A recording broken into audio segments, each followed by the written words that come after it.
Assalamualaikum warahmatullahi wabarakatuh.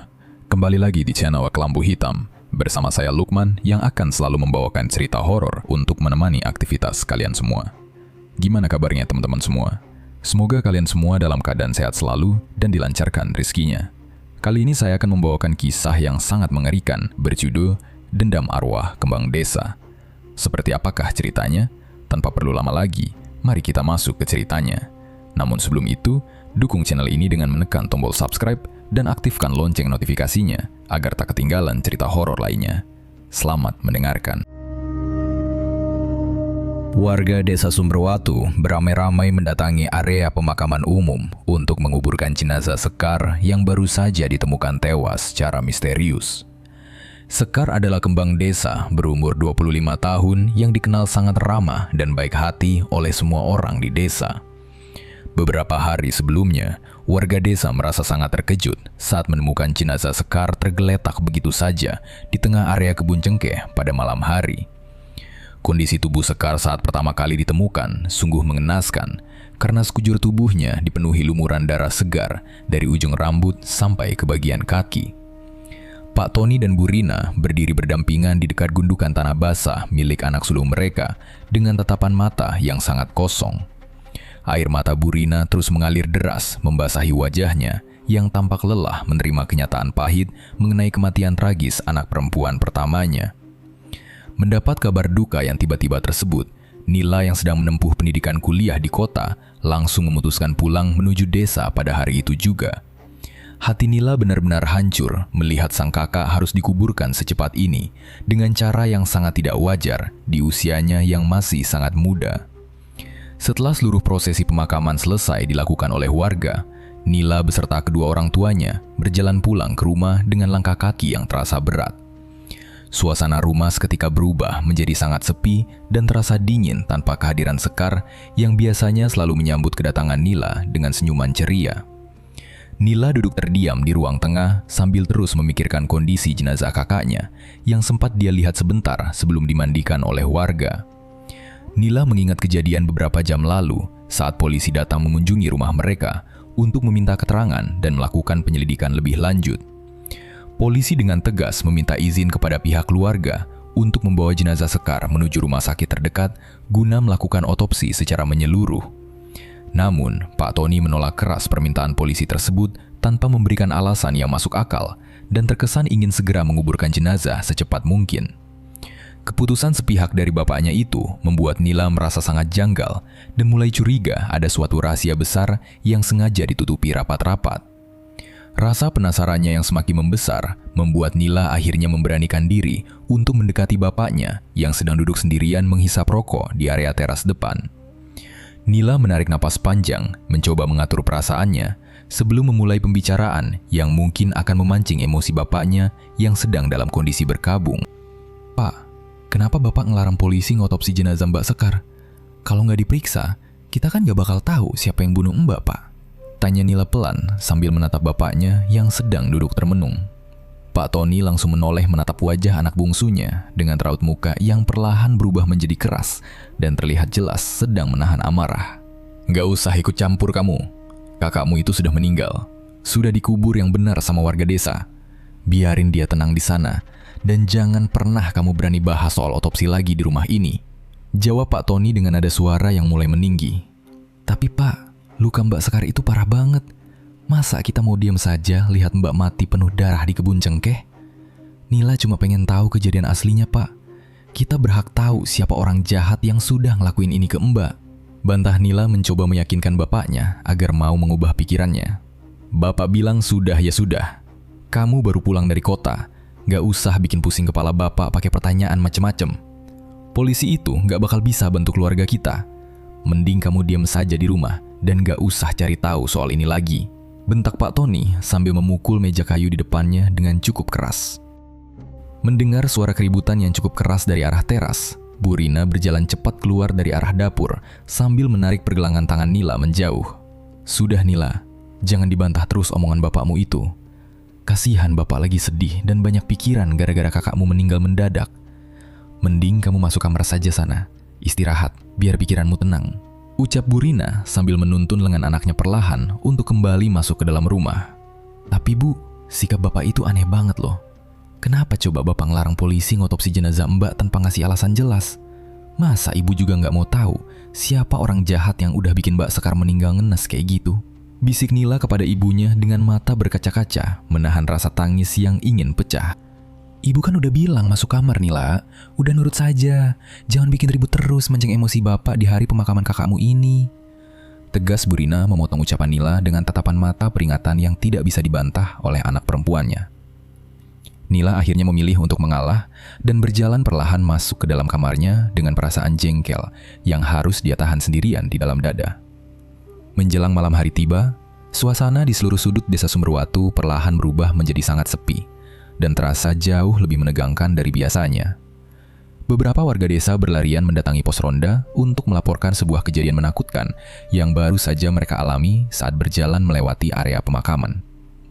Mereka mengaku melihat hantu perempuan memakai pakaian putih panjang yang sangat kotor oleh lumuran darah, berdiri terdiam di bawah pohon besar.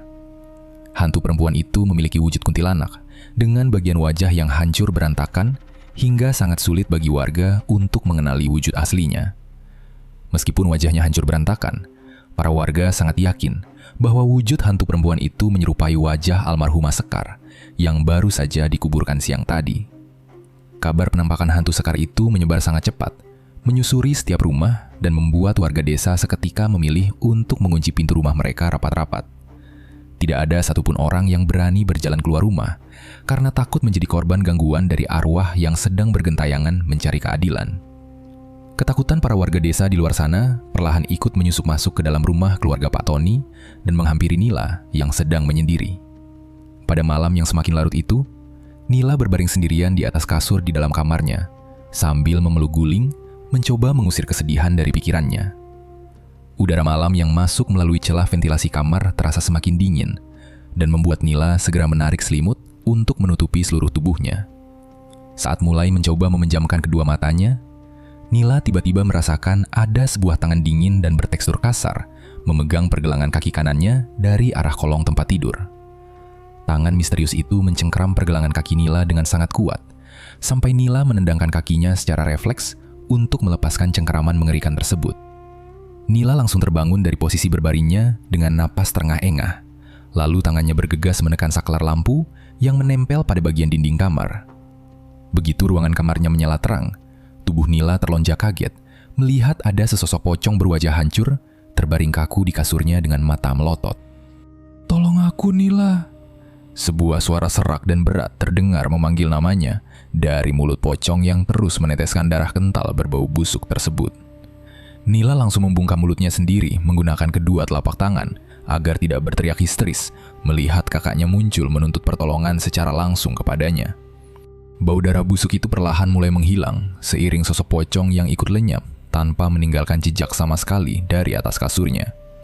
Nila menatap nanar pintu kamarnya yang tertutup rapat sambil terus menahan isak tangis yang membuat dadanya terasa sangat sesak dan menyakitkan. Pagi harinya, Nila berjalan kaki menuju rumah sahabat lamanya yang bernama Rista. Rumah Rista berada tidak jauh dari rumah Nila, hanya terhalang beberapa bangunan rumah tetangga. Sesampainya di sana, Nila melihat Rista sedang duduk sendirian di teras depan rumahnya. Rista langsung berdiri menyambut kedatangan Nila dengan wajah yang terlihat ikut sedih.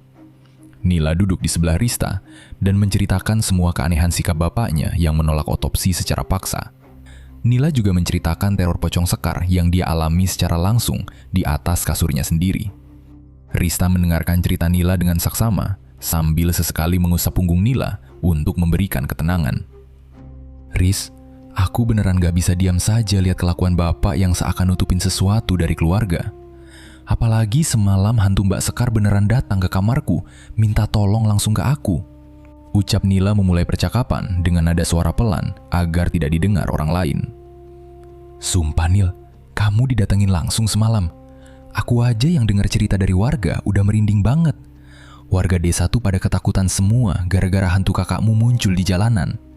Balas Rista dengan wajah tegang. "Iya Riz, makanya aku yakin banget Mbak Sekar itu meninggal bukan karena kecelakaan biasa di kebun. Aku pengen banget cari tahu kejadian aslinya. Tapi aku nggak tahu harus mulai dari mana sekarang, kata Nila sambil mengusap wajahnya yang terlihat kelelahan akibat kurang tidur. Rista terdiam sejenak, seperti sedang memikirkan sesuatu yang penting di dalam kepalanya. Rista menengok ke arah kanan dan kiri untuk memastikan keadaan sekitar rumahnya benar-benar sepi. Nil, sebenarnya ada satu hal yang pengen aku kasih tahu ke kamu dari kemarin. Aku sempat lihat kakakmu itu sering pergi keluar rumah diam-diam sebelum dia meninggal. Bisik Rista mendekatkan wajahnya ke arah Nila. Mbak Sekar pergi sama siapa, Riz? Kok dia nggak pernah cerita apa-apa ke aku pas kita teleponan? Tanya Nila terkejut mendengar informasi baru dari sahabatnya itu. Kakakmu itu sering banget kelihatan jalan bareng sama perempuan dari desa sebelah. Namanya Marni. Mereka berdua sering masuk ke arah hutan kalau sore hari pas jalanan desa lagi sepi. Jawab Rista memberikan penjelasan yang membuat rasa penasaran Nila semakin bertambah. Mendengar nama Marni disebut oleh Rista, Nila merasa mendapat sebuah petunjuk baru yang sangat penting. Nila belum pernah mendengar nama Marni sebelumnya dari mulut kakaknya maupun dari orang tuanya. Nila langsung mengajak Rista untuk pergi mencari keberadaan Marni pada hari itu juga. Nila berpikir Marni pasti mengetahui kejadian yang sebenarnya terjadi pada Sekar karena mereka sering pergi bersama. Rista awalnya merasa ragu dan takut untuk pergi ke arah hutan karena suasana desa sedang sangat mencekam. Namun, melihat wajah Nila yang memohon dengan sangat sungguh-sungguh, Rista akhirnya bersedia menemani sahabatnya itu. Mereka berdua berjalan kaki meninggalkan area perumahan warga menuju jalan setapak yang mengarah langsung ke dalam hutan. Suasana di sepanjang jalan terasa sangat sunyi karena tidak ada satupun warga desa yang berani pergi ke kebun atau hutan setelah kejadian kematian Sekar. Angin berhembus cukup kencang menggerakkan daun-daun kering yang berserakan di atas tanah. Semakin jauh Nila dan Rista berjalan masuk ke dalam hutan, udara di sekitar mereka terasa semakin dingin dan lembab. Pohon-pohon besar yang tumbuh rapat membuat cahaya matahari kesulitan masuk menerangi jalan setapak yang mereka lewati. Rista berjalan tepat di belakang Nila sambil terus memegangi ujung baju yang dipakai oleh Nila. Perasaan takut mulai menyelimuti hati Rista, tetapi dia terus memaksakan kakinya melangkah mengikuti Nila dari belakang. Nila sendiri terus berjalan sambil melihat ke sekeliling hutan, berharap bisa menemukan rumah atau tempat tinggal Marni. Nil, kita beneran mau nyari Marni sampai ke dalam hutan begini? Perasaanku kok mulai nggak enak ya dari tadi jalan ke sini, ucap Rista dengan suara bergetar menahan rasa takut. Tanggung, Riz, kita udah jalan sejauh ini ke dalam hutan. Aku yakin Marni pasti ada di sekitar sini. Kita tanya sebentar aja ke dia, terus langsung pulang ke desa, jawab Nila berusaha menenangkan sahabatnya. Tapi hutan ini sepi banget, Nil. Nggak ada orang sama sekali yang lewat. Kalau sampai ada apa-apa sama kita, siapa yang mau nolongin coba? Rista kembali bertanya untuk memastikan keamanan mereka berdua. Tenang aja, Riz. Ini kan masih siang. Kita cuma cari Marni buat nanya soal Mbak Sekar. Habis itu kita beneran langsung lari pulang ke rumahmu. Tegas Nila meyakinkan Rista agar tidak menyerah di tengah jalan. Mereka berdua kembali melanjutkan langkah kaki menyusuri jalan tanah yang mulai dipenuhi rumput liar setinggi betis. Suara langkah kaki mereka yang menginjak ranting kering terdengar sangat jelas di tengah kesunyian hutan. Tiba-tiba, Nila dan Rista menghentikan langkah mereka secara bersamaan saat mendengar suara aneh dari arah depan. Suara itu terdengar seperti dahan pohon yang berderit menahan beban berat karena ditiup angin. Nila memberi isyarat kepada Rista untuk diam dan berjalan perlahan mendekati sumber suara tersebut. Saat mereka berdua berdiri di bawah sebuah pohon besar yang sangat rindang, Nila merasakan ada sesuatu yang basah menetes mengenai bahu bajunya. Nila menyentuh tetesan basah di bajunya menggunakan jari tangan kanan. Warna merah pekat yang menempel di jarinya membuat mata Nila langsung membesar. Itu adalah tetesan darah segar yang jatuh dari arah atas pohon. Nila dan Rista perlahan mendongakkan kepala mereka untuk melihat ke arah dahan pohon yang ada tepat di atas mereka. Apa yang mereka lihat di atas sana membuat napas mereka berdua seakan berhenti seketika. Mereka berdua terkejut bukan main melihat tubuh Marni sudah dalam posisi tergantung kaku pada dahan pohon yang besar. Sebuah tali tambang berwarna coklat kusam menjerat kuat bagian leher Marni sampai tubuhnya membiru. Mata Marni melotot lebar menghadap ke arah bawah, menatap Nila dan Rista yang sedang berdiri mematung. Darah segar terus menetes ke tanah dari sebuah lubang luka yang menganga lebar di bagian dahi Marni. Wajah Marni terlihat sangat pucat dan mengerikan dengan kondisi mulut yang sedikit terbuka. Pakaian yang dipakai Marni terlihat sangat kotor dan dipenuhi oleh bercak darah yang sudah mulai mengering di beberapa bagian. Pemandangan mengerikan itu langsung menghancurkan keberanian yang sejak awal dibangun oleh Nila di dalam hatinya. Rista langsung berteriak histeris melihat mayat Marni yang tergantung di atas kepalanya. Rista menarik tangan Nila dengan sangat kuat dan mengajak Nila berlari sekencang mungkin meninggalkan tempat mengerikan itu. Nila yang masih terkejut berat hanya bisa mengikuti tarikan tangan Rista sambil berlari sekuat tenaga menembus semak belukar. Mereka berdua berlari tanpa menoleh ke belakang sama sekali karena takut melihat wajah mayat Marni yang melotot menatap mereka. Napas Nila dan Rista terengah-engah saat mereka berhasil keluar dari pinggiran hutan dan masuk kembali ke area perumahan warga desa Sumberwatu. Keringat dingin membasahi seluruh tubuh mereka berdua akibat rasa takut yang luar biasa setelah melihat kejadian kematian yang sangat tragis tersebut. Nila duduk bersandar pada sebuah tembok rumah kosong untuk mengatur napasnya yang terasa sangat sesak di dada. Pikiran Nila berputar sangat cepat merangkai semua kejadian mengerikan yang baru saja menimpa desanya dalam waktu singkat.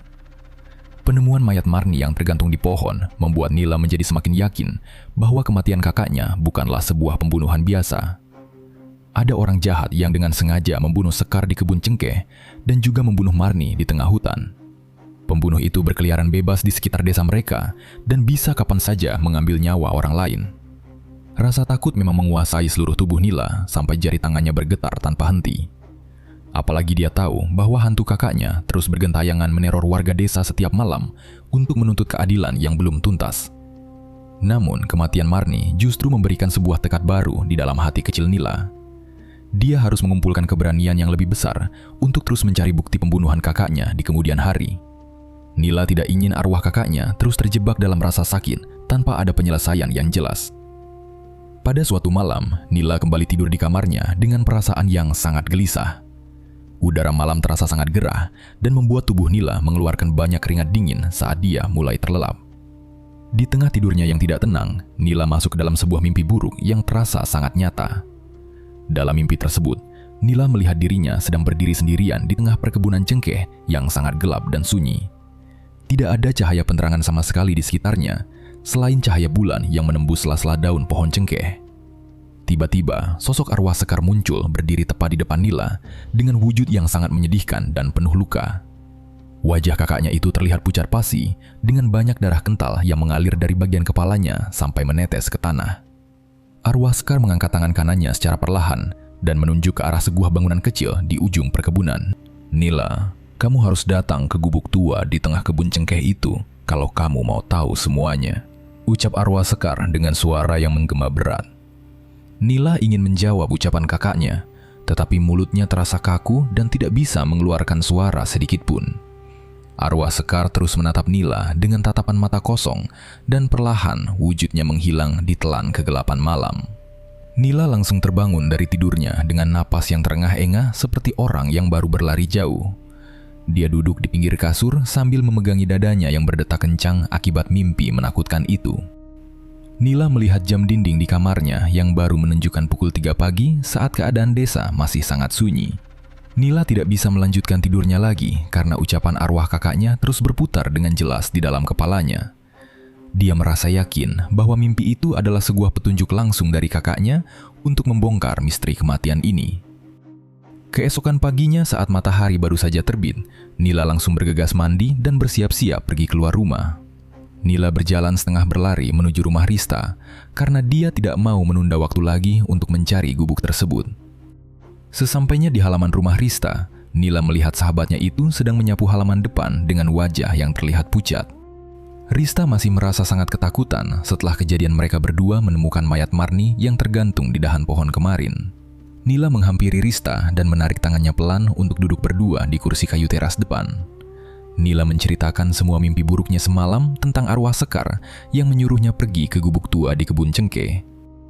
Rista mendengarkan cerita Nila dengan wajah yang semakin tegang dan tangannya langsung memegang erat lengan baju Nila. "Riz, temenin aku sekarang juga ke kebun cengkeh ya. Kita harus cari gubuk tua yang ada di mimpiku semalam," ucap Nila menatap wajah Rista dengan penuh harap. "Kamu gila ya, Nil?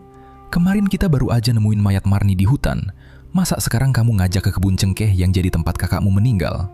Tolak Rista dengan nada suara yang sedikit bergetar karena takut. "Aku tahu kamu takut, Riz. Aku sendiri juga takut banget. Tapi Mbak Sekar datang langsung ke mimpiku dan ngasih petunjuk jelas soal gubuk itu. Aku yakin banget ada bukti penting di sana. Bujuk Nila mencoba meyakinkan Rista agar mau menemaninya. Nggak Anil, aku beneran nggak berani ke sana. Hantu kakakmu itu tiap malam masih gangguin warga desa. Kalau kita ke sana terus ketemu orang jahat yang bunuh Marni, gimana coba? Balas Rista yang masih bersikeras menolak ajakan Nila. Riz, ini cuma kita berdua yang bisa bongkar masalah ini.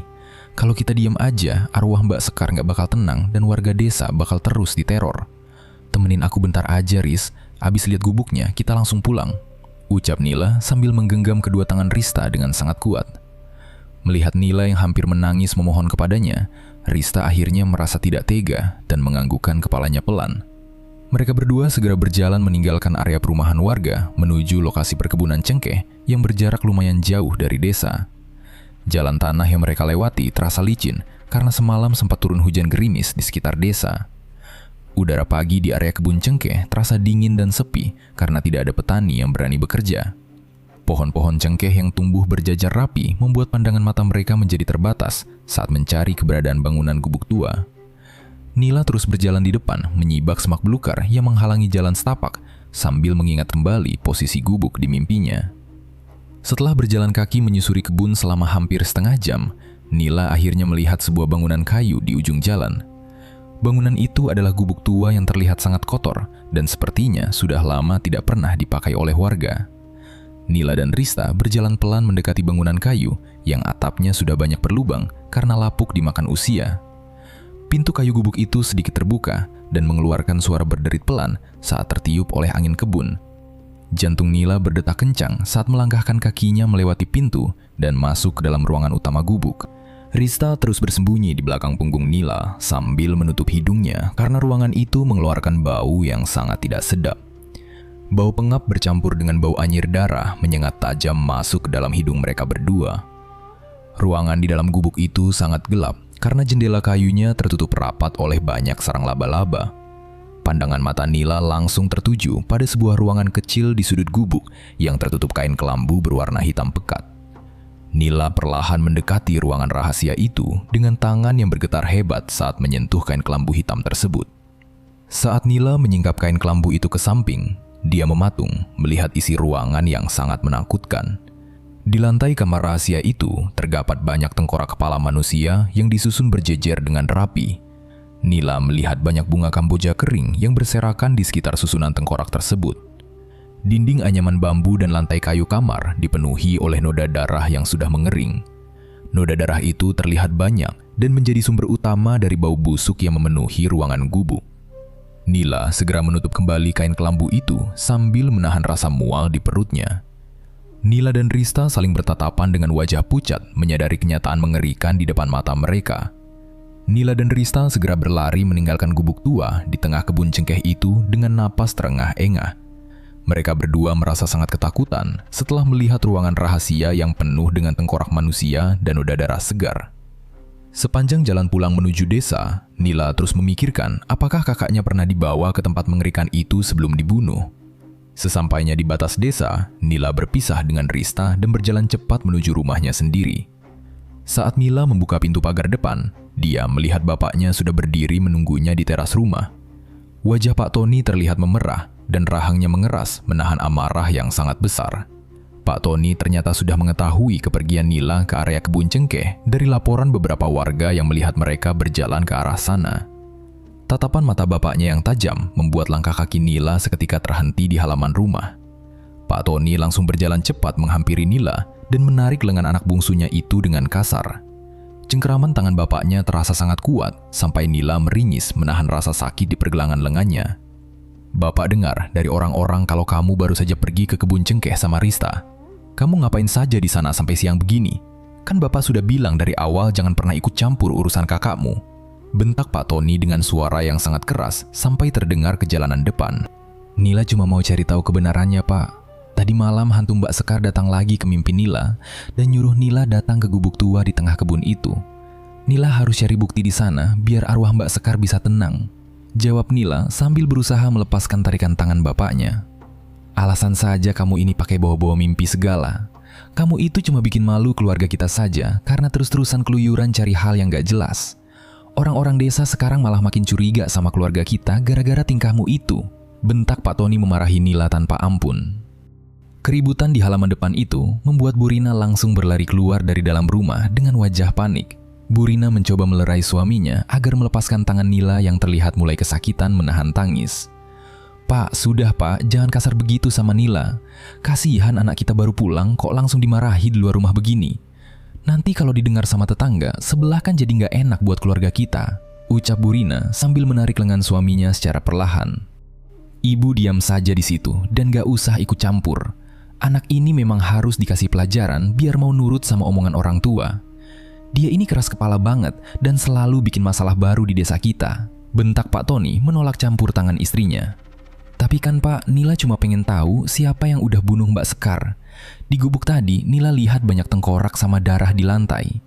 Nila yakin banget pembunuhnya sering datang ke gubuk itu buat ngelakuin kejahatan. Bantah Nila yang masih bersikeras mempertahankan niat baiknya. Mendengar ucapan bantahan dari Nila tersebut, kemarahan Pak Tony langsung memuncak seketika. Sebuah tamparan keras dari tangan Pak Tony mendarat tepat di pipi kiri Nila sampai tubuh Nila hampir terjatuh ke tanah. Nila memegangi pipinya yang terasa sangat panas dan perih akibat tamparan keras dari bapaknya sendiri. Air mata langsung menetes membasahi wajah Nila karena dia tidak menyangka bapaknya akan berbuat sekasar itu kepadanya. Pak Tony sama sekali tidak memperdulikan tangisan Nila dan langsung menyeret tubuh Nila masuk ke dalam rumah. Bu Rina hanya bisa menangis melihat kejadian itu karena dia tidak berani melawan suaminya yang sedang mengamuk parah.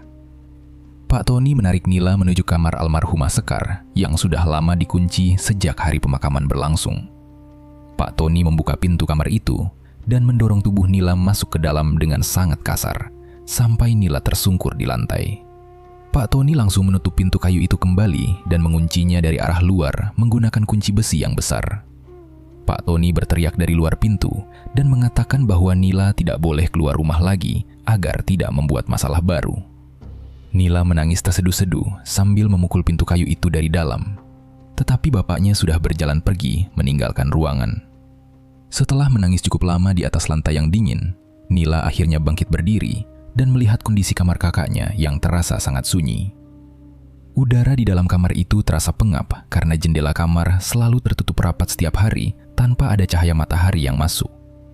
Barang-barang milik Sekar masih tertata rapi di tempatnya dan belum ada yang dipindahkan sejak kejadian kematian tersebut. Nila berjalan perlahan mendekati meja kayu tempat kakaknya biasa duduk saat berada di dalam kamar. Rasa penasaran Nila kembali muncul saat dia melihat ada sebuah laci meja yang tertutup kurang rapat. Nila menarik gagang laci itu sampai terbuka lebar dan mulai membongkar tumpukan barang di dalamnya. Nila menemukan banyak kertas tagihan bulanan dan beberapa barang kecil yang sudah tidak terpakai lagi. Saat membongkar bagian paling bawah laci, tangan Nila tidak sengaja menyentuh sebuah botol plastik kecil berukuran sedang. Nila mengambil botol itu dan membaca tulisan di bagian luarnya yang ternyata merupakan obat penenang. Nila merasa sangat heran karena kakaknya tidak pernah memiliki riwayat penyakit yang mengharuskan meminum obat penenang secara rutin. Nila kembali membongkar barang lain di dalam laci dan menemukan sebuah surat yang ditulis menggunakan tulisan tangan kakaknya. Nila membaca surat perpisahan itu dengan saksama, dan air matanya kembali menetes tanpa bisa ditahan. Dalam surat tersebut, Sekar menuliskan bahwa dia merasa nyawanya sedang terancam oleh seseorang, dan dia merasa sangat ketakutan setiap malam. Sekar juga meminta maaf kepada keluarganya jika terjadi sesuatu yang buruk pada dirinya dalam waktu dekat. Isi surat itu membuktikan bahwa Sekar memang sudah menyadari ada ancaman bahaya sebelum kejadian kematian di kebun cengkeh. Tangan Nila bergetar hebat saat mengambil sebuah kertas putih lain yang terlipat sangat rapi di bawah surat perpisahan tersebut. Kertas itu merupakan surat hasil pemeriksaan medis dari sebuah klinik kesehatan yang lokasinya berada jauh di luar desa. Nila membaca nama kakaknya yang tertulis jelas di bagian atas surat pemeriksaan kesehatan tersebut. Mata Nila langsung membelalak lebar saat membaca tulisan hasil akhir pemeriksaan medis yang menyatakan bahwa Sekar sedang hamil dengan usia kandungan 3 bulan. Kenyataan menyakitkan itu membuat dada Nila terasa sangat sesak, seolah kehabisan udara untuk bernapas. Nila menangis terseduh-seduh di dalam kamar sambil memegang erat surat klinik tersebut di depan dadanya. Semua kejanggalan yang selama ini dia rasakan akhirnya menemukan jawaban yang sangat jelas dan masuk akal. Nila akhirnya mengerti alasan sebenarnya kenapa bapaknya menolak keras prosedur otopsi jenazah dari pihak kepolisian tempo hari. Pak Tony sengaja melarang tindakan otopsi karena dia ingin menutupi rahasia besar bahwa anak sulungnya sedang hamil di luar ikatan pernikahan. Pak Tony takut keluarga mereka akan mendapat rasa malu yang luar biasa jika warga desa mengetahui keadaan Sekar tersebut. Hati Nila terasa sangat hancur membayangkan penderitaan kakaknya yang harus menanggung kehamilan itu sendirian sambil terus mendapat ancaman pembunuhan. Nila menatap kosong ke arah kasur kakaknya dengan perasaan marah dan sedih yang saling bercampur aduk. Keesokan harinya, kabar mengerikan kembali mengguncang seluruh warga desa Sumberwatu pada siang hari itu saat Nila masih terkurung di dalam kamar. Salah satu tetangga rumah Nila yang bernama Bu Narti ditemukan tewas dengan cara yang sangat tragis di dalam rumahnya sendiri. Bu Narti tiba-tiba saja menyiram tubuhnya menggunakan minyak tanah dan membakar dirinya hidup-hidup sampai hangus tidak tersisa. Padahal pada pagi harinya, Bu Narti masih terlihat mengobrol dengan beberapa tetangga di sekitar warung sayur desa. Semasa hidupnya, Bu Narti dikenal sebagai orang yang sering membicarakan hal buruk mengenai Sekar kepada tetangga lain. Bu Narti sering memfitnah Sekar dengan tuduhan yang tidak berdasar sampai membuat nama baik Sekar menjadi jelek di mata warga. Kematian Bu Narti yang sangat mendadak dan mengerikan itu membuat warga desa menjadi semakin ketakutan setiap malam tiba. Warga desa secara terang-terangan mulai menyalahkan keluarga Pak Tony atas semua teror mematikan yang menimpa desa mereka. Warga menganggap hantu Sekar membawa kesialan besar dan sengaja menuntut balas dendam kepada orang yang membencinya. Suara keributan warga di luar rumah terdengar cukup jelas sampai ke telinga Nila yang sedang duduk bersandar pada dinding kamar kakaknya. Malam hari pun tiba, membawa suasana yang jauh lebih mencekam dari hari-hari sebelumnya di seluruh penjuru desa. Nila masih terduduk di atas lantai kamar yang dingin sambil memegang erat surat pemeriksaan klinik milik kakaknya. Lampu kamar sengaja tidak dinyalakan oleh Nila, sehingga ruangan itu hanya mendapat sedikit cahaya remang dari lampu jalanan. Udara di dalam kamar mendadak berubah menjadi sangat dingin sampai membuat bulu kuduk Nila merinding secara tiba-tiba. Suara tangisan perempuan yang sangat lirih terdengar sayup-sayup dari arah sudut ruangan yang paling gelap. Nila mengangkat wajahnya secara perlahan dan melihat arwah Sekar sudah berdiri diam menatapnya dengan wujud yang mengerikan. Wajah hantu kakaknya itu tetap terlihat hancur berantakan dengan banyak darah kental yang menetes membasahi baju putihnya. Namun, kali ini arwah Sekar tidak mencoba menakuti Nila seperti malam sebelumnya saat muncul di atas kasur. Hantu Sekar mengangkat tangan kirinya secara perlahan dan menunjuk lurus ke arah pintu kamar yang terkunci rapat. "Nila, tolong temui Sidik sekarang juga, kalau kamu mau tahu kebenaran soal siapa yang bikin Mbak hancur begini." Suara serak arwah Sekar terdengar berat memecah kesunyian malam di dalam kamar tersebut. Mendengar nama Sidik disebut langsung oleh arwah kakaknya, Nila merasa sangat terkejut sampai tubuhnya menegang kaku. Sidik adalah seorang pemuda desa yang dikenal sangat rajin beribadah dan selalu berperilaku baik kepada semua orang. Nila juga mengetahui dengan pasti bahwa kakaknya sangat menyukai pemuda bernama Sidik itu semenjak mereka masih remaja. Hantu Sekar terus menatap wajah Nila dengan pandangan mata yang sangat kosong dan menyiratkan penderitaan yang sangat dalam. Hanya dalam hitungan detik saja, wujud hantu kakaknya itu perlahan memudar dan menghilang sepenuhnya di telan udara malam. Nila langsung berdiri dari lantai dengan dada yang berdetak sangat kencang, merespons petunjuk gaib yang baru saja dia terima. Dia merasa yakin bahwa pemuda alim bernama Sidik itu menyimpan kunci utama untuk membongkar teka-teki kematian ini. Nila tidak mau membuang waktu lebih lama lagi karena dia tahu nyawa warga desa lain mungkin bisa menjadi korban selanjutnya. Dia segera berlari mendekati pintu kamar yang terkunci dan menggedor bagian papan kayunya dengan kuat menggunakan kedua telapak tangannya. Pikiran Nila dipenuhi oleh kebingungan yang besar karena nama Sidik rasanya tidak mungkin dikaitkan dengan perbuatan jahat seperti pembunuhan. Selama hidupnya, Sidik dikenal sebagai pemuda yang bersikap sopan dan ramah kepada warga desa tanpa pernah mencari masalah. Nila ingat betul bahwa kakaknya sering menceritakan kebaikan Sidik saat mereka berdua mengobrol santai di teras rumah. Namun, arwah kakaknya baru saja memberikan petunjuk yang sangat jelas, dan Nila merasa dia tidak boleh mengabaikan petunjuk gaib tersebut. Nila menarik napas panjang mengumpulkan seluruh keberaniannya karena dia harus segera keluar dari kamar ini malam ini juga. Dia kembali memukul pintu kamar berulang kali, berharap ada seseorang yang mendengar suaranya di tengah suasana rumah yang sepi. "Ibu, tolong buka pintunya, Bu. Nila mohon sama Ibu, buka kuncinya sekarang." Teriak Nila memanggil ibunya dengan suara keras agar terdengar ke ruangan depan. Tidak lama setelah itu, terdengar suara langkah kaki seseorang berjalan pelan mendekati arah pintu kamar dari ruang tengah. Nila langsung menempelkan telinganya ke daun pintu kayu tersebut. "Nila, kamu diam saja di dalam kamar. Bapakmu lagi pergi ke rumah Pak RT, gara-gara warga pada marah soal kematian Bu Narti. Kalau bapak pulang terus lihat kamu di luar, bapak pasti ngamuk besar ke kita," ucap Bu Rina dari balik pintu dengan nada suara cemas. "Bu, tolongin Nila kali ini saja. Tadi barusan hantu Mbak Sekar datang lagi ke kamar ini dan ngasih petunjuk langsung. Mbak Sekar nyuruh Nila buat pergi nemuin Mas Sidik malam ini juga, Bu." Balas Nila memohon kepada ibunya sambil menangis menahan isak di tenggorokannya. "Sidik? Kenapa kakakmu nyuruh nemuin Sidik? Sidik itu kan anak baik-baik dan rajin ke masjid. Gak mungkin dia ada hubungannya," tanya Bu Rina keheranan mendengar nama pemuda itu disebut. "Nila juga gak tahu, Bu. Makanya Nila harus ke rumah Mas Sidik sekarang buat nanya langsung. Nila janji bakal langsung pulang sebelum bapak sampai.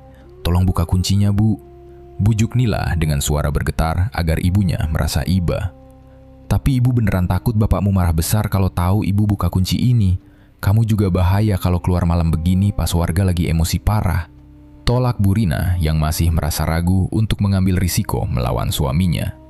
"Bu, kalau kita diam terus, bakal makin banyak warga desa yang mati karena teror ini. Bu Narti aja udah mati hangus dibakar hantu Mbak Sekar. Tolong, Bu," pinta Nila memperkuat alasannya untuk meyakinkan sang ibu. Suasana menjadi hening sejenak karena Bu Rina sedang menimbang keputusan di luar sana. Terdengar suara anak kunci dimasukkan ke dalam lubang pintu dan diputar secara perlahan sampai terdengar bunyi klik terbuka. Bu Rina membuka pintu kamar itu sambil menatap wajah anak bungsunya dengan tatapan penuh rasa khawatir. "Ya sudah, kamu pergi temui Sidik sekarang. Ingat pesan ibu, kamu harus hati-hati di jalan dan langsung pulang kalau sudah dapat jawabannya," pesan Bu Rina sambil memegang pundak Nila dengan erat. Nila langsung menganggukkan kepalanya dengan cepat lalu berlari keluar rumah. Jalanan desa terasa sangat sepi dan hawa dingin terus menusuk masuk ke tulang. Sesampainya di depan pekarangan rumah Sidik, Nila melihat keadaan rumah itu tampak sangat sepi dan tidak ada satupun orang di luar rumah. Pintu depan rumah Sidik ternyata sedikit terbuka dan lampu ruang tamu menyala dengan cahaya yang redup. Nila melangkahkan kakinya masuk ke dalam rumah secara perlahan sambil memanggil nama Sidik berulang kali, tetapi sama sekali tidak ada jawaban dari dalam. Saat Nila berjalan mendekati area ruang tengah, hidungnya tiba-tiba mencium bau yang sangat busuk. Bau tidak sedap itu berasal dari sebuah kamar yang letaknya berada di bagian paling belakang rumah. Nila menutup hidungnya menggunakan telapak tangan dan berjalan pelan mendekati pintu kamar tersebut yang kondisinya terbuka separuh. Nila mendorong daun pintu kamar itu sampai terbuka lebar dan matanya langsung membelalak melihat pemandangan di dalam sana. Nila terkejut bukan main melihat kondisi fisik Sidik yang sedang tergeletak lemas di atas lantai kamarnya sendiri. Seluruh kulit tubuh Sidik terlihat melepuh parah dan mengeluarkan cairan nanah berwarna kuning yang berbau sangat busuk. Bagian kulit tangannya berubah warna menjadi hitam pekat akibat luka bakar parah yang muncul langsung dari dalam tubuhnya. Sidik terus merintih kesakitan sambil menggulingkan badannya ke kanan dan ke kiri di atas lantai yang dingin. Pemandangan itu sangat mengerikan karena Sidik terlihat kesakitan parah dan sedang menunggu waktu kematiannya. Nila mundur satu langkah ke belakang karena dia merasa takut sekaligus bingung melihat pemuda yang biasanya selalu sehat itu kini badannya hancur lebur penuh luka parah. "Mas Sidik, ini Nila. Mas Sidik kenapa bisa luka parah sampai badannya membusuk begini?" tanya Nila dengan suara bergetar menahan rasa takut dan jijik yang bercampur menjadi satu. Sidik perlahan memutar kepalanya menghadap ke arah Nila dengan tatapan mata yang sudah terlihat sayu dan sangat putus asa. Mulut Sidik terbuka pelan, menahan rasa sakit yang luar biasa di sekujur tubuhnya. "Nila, tolong maafin Mas Sidik. Mas beneran minta maaf sama kamu dan juga sama keluarga kamu. Mas yang salah, Nil," jawab Sidik dengan suara serak dan napas yang tersengal-sengal menahan perih. "Minta maaf buat apa, Mas? Memangnya Mas Sidik ada hubungannya sama kejadian yang bikin Mbak Sekar meninggal di kebun cengkeh?" Tanya Nila mendesak pemuda itu untuk berbicara jujur kepadanya malam ini juga, karena dia sudah lelah dengan semua rahasia ini. Mas yang udah hancurin hidup kakakmu, Nil. Mas sama Bambang yang udah bikin kakakmu menderita sampai dia hamil. Kami berdua pelakunya, Nil. Ucap Sidik dengan air mata yang menetes membasahi pipinya yang melepuh. Mendengar pengakuan langsung dari mulut Sidik, dada Nila seketika terasa sangat sesak, seolah ada benda berat yang menekan dadanya. Nila tidak menyangka sama sekali bahwa pemuda yang rajin beribadah dan sangat disukai oleh kakaknya ini adalah pelaku utama kejahatan tersebut. Mas Sidik jahat banget. Mas diapain Mbak Sekar sampai Mbak bisa hamil dan mati mengenaskan kayak gitu? Tolong jujur sama Nila sekarang juga. Bentak Nila sambil menangis terseduh-seduh meratapi nasib buruk kakaknya yang disiksa oleh orang terdekatnya. Waktu itu, Mas sama Bambang sengaja bawa kakakmu ke gubuk tua yang ada di tengah kebun cengkeh. Kami berdua nyekap badan kakakmu di dalam ruangan gelap itu, dan kami buka semua pakaian kakakmu secara paksa. Sidik menghentikan ucapannya sebentar untuk mengambil napas karena rasa sakit di tubuhnya semakin parah menyerang. Terus, Mas sama Bambang ngapain lagi ke Mbak Sekar? Jangan berhenti cerita, Mas, teriak Nila dengan tangan mengepal kuat menahan amarah yang meledak-ledak di kepalanya. Kami perkosa kakakmu secara paksa dan gantian berkali-kali di dalam gubuk itu, Nil. Kami kurung dia sampai dia nggak berdaya sama sekali. Gara-gara perbuatan bejat kami itu, kakakmu akhirnya jadi hamil. Lanjut Sidik sambil menangis dan memukulkan kepalanya sendiri ke lantai berulang kali karena menyesali perbuatan jahatnya. Rasa marah dan benci langsung menguasai seluruh pikiran Nila sampai dia tidak bisa berkata-kata lagi membalas ucapan Sidik.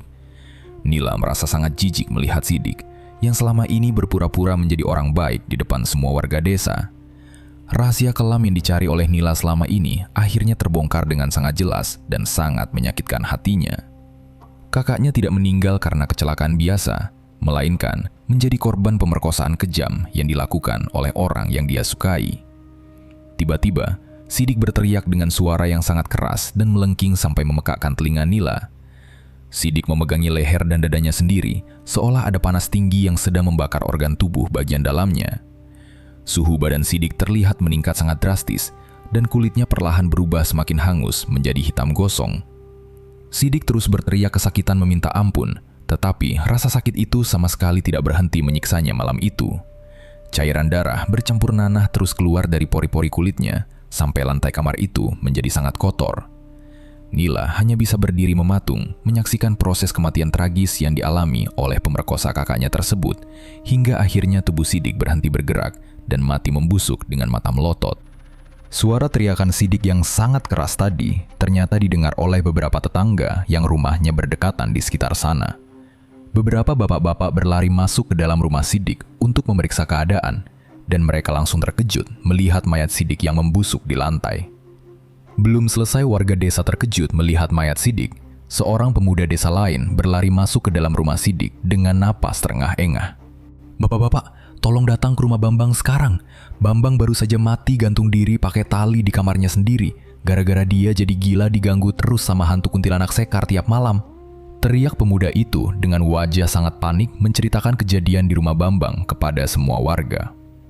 Kabar kematian Bambang itu membuat Nila akhirnya mengerti bahwa kutukan balas dendam kakaknya benar-benar bekerja sangat mematikan pada malam ini dan menghabisi semua pelakunya. Dua orang pelaku pemerkosaan yang sudah menghancurkan kehidupan Sekar akhirnya mati dengan cara yang sama-sama tragis. Nila berjalan pelan keluar dari rumah Sidik, melewati kerumunan warga desa yang sedang panik mengurus mayat. Sesampainya di halaman rumah, Nila langsung membuka pintu depan dengan kasar dan berjalan cepat mencari bapaknya. Pak Tony sedang duduk di ruang tengah bersama Bu Rina dengan wajah yang terlihat sangat cemas menunggu kepulangan Nila. Nila berdiri tepat di depan bapaknya sambil menatap tajam kedua mata pria tua yang selama ini membohonginya itu. Air mata Nila kembali menetes membasahi pipinya karena dia tidak sanggup lagi memendam rasa sakit hati yang terus menumpuk. "Bapak, Nila barusan pulang dari rumah Mas Sidik dan Nila udah dengar semua pengakuan dia malam ini. Bapak selama ini tahu kan kalau Mbak Sekar itu diperkosa sama Mas Sidik dan Bambang sampai Mbak hamil?" tanya Nila dengan suara bergetar menahan tangis dan amarah. Pak Tony terlihat sangat terkejut mendengar ucapan anak bungsunya itu sampai rokok di tangannya hampir terjatuh ke lantai. Pak Tony menundukkan kepalanya dalam-dalam dan menghela napas panjang karena dia sadar rahasia ini sudah tidak bisa ditutupi lagi. Nila, minta Bapak cerita semuanya sekarang juga tanpa ada kebohongan lagi ke Nila. Kenapa Bapak diam saja waktu tahu Mbak Sekar diperkosa dan disiksa sama orang-orang jahat itu? Desak Nila yang tidak mau memberikan kesempatan bapaknya untuk mengelak lagi. Maafin Bapak, Nil. Bapak sengaja nutupin ini semua karena Bapak nggak mau keluarga kita hancur menanggung malu di desa. Kakakmu itu awalnya diam saja, sampai akhirnya dia nyaris mati kehabisan darah di kamar mandi. Jawab Pak Tony dengan suara yang sangat parau dan penuh penyesalan. Mbak Sekar kehabisan darah karena apa, Pak? Bapak jangan setengah-setengah kalau cerita sama Nila. Bentak Nila yang tidak sabar mendengar kelanjutan cerita bapaknya. Kakakmu itu nekat minum banyak obat buat gugurin kandungan di perutnya karena dia depresi berat. Waktu Bapak bawa dia ke kamar, kakakmu nangis sejadi-jadinya dan ngaku kalau dia udah diperkosa sama Sidik dan Bambang di gubuk kebun cengkeh. Lanjut Pak Tony sambil mengusap air matanya sendiri. Mendengar cerita itu, Bu Rina yang duduk di sebelah Pak Tony langsung menangis histeris karena dia juga baru mengetahui kejadian aslinya pada malam ini. Pak Tony kemudian menceritakan bahwa dia merasa sangat marah dan tidak terima anak perempuannya dirusak oleh pemuda desa. Pak Tony langsung mengambil parang tajam dari dapur dan berjalan sendirian mendatangi rumah Bambang untuk menuntut balas dendam pada malam itu juga. Namun, bapaknya hanyalah seorang petani biasa yang tidak memiliki banyak tenaga untuk melawan orang jahat. Saat sampai di depan rumah Bambang, Pak Tony langsung dihadang oleh beberapa preman bayaran yang disewa oleh Bambang untuk menjaga rumahnya. Preman-preman itu memukuli tubuh Pak Tony secara keroyokan sampai babak belur dan membuangnya begitu saja di pinggir jalan desa. Bapak pulang ke rumah dengan badan penuh luka memar dan darah gara-gara dipukuli sama preman suruhan Bambang. Kakakmu lihat kondisi bapak yang hancur itu dan dia merasa sangat putus asa karena kita nggak bisa dapat keadilan. Ucap Pak Tony melanjutkan ceritanya dengan suara yang semakin lirih. Pak Tony menjelaskan bahwa kejadian pemukulan itu membuat Sekar merasa sangat hancur dan dipenuhi oleh dendam kesumat yang mendalam. Sekar merasa bahwa hukum manusia tidak akan pernah bisa menghukum orang-orang yang sudah merusak kehidupan dan keluarganya. Oleh karena itu, Sekar akhirnya nekat mengambil jalan pintas yang sangat sesat dan berbahaya untuk membalaskan rasa sakitnya. Sekar rela membuat perjanjian gaib dengan setan penunggu kebun cengkeh. Sekar berjanji akan menyerahkan nyawanya sendiri sebagai bayaran atas pembalasan dendam tersebut. Setiap malam Jumat Kliwon, Sekar selalu pergi secara sembunyi-sembunyi ke gubuk tua itu. Sekar membawa hewan hidup untuk dipotong bagian lehernya di dalam ruangan gelap tersebut.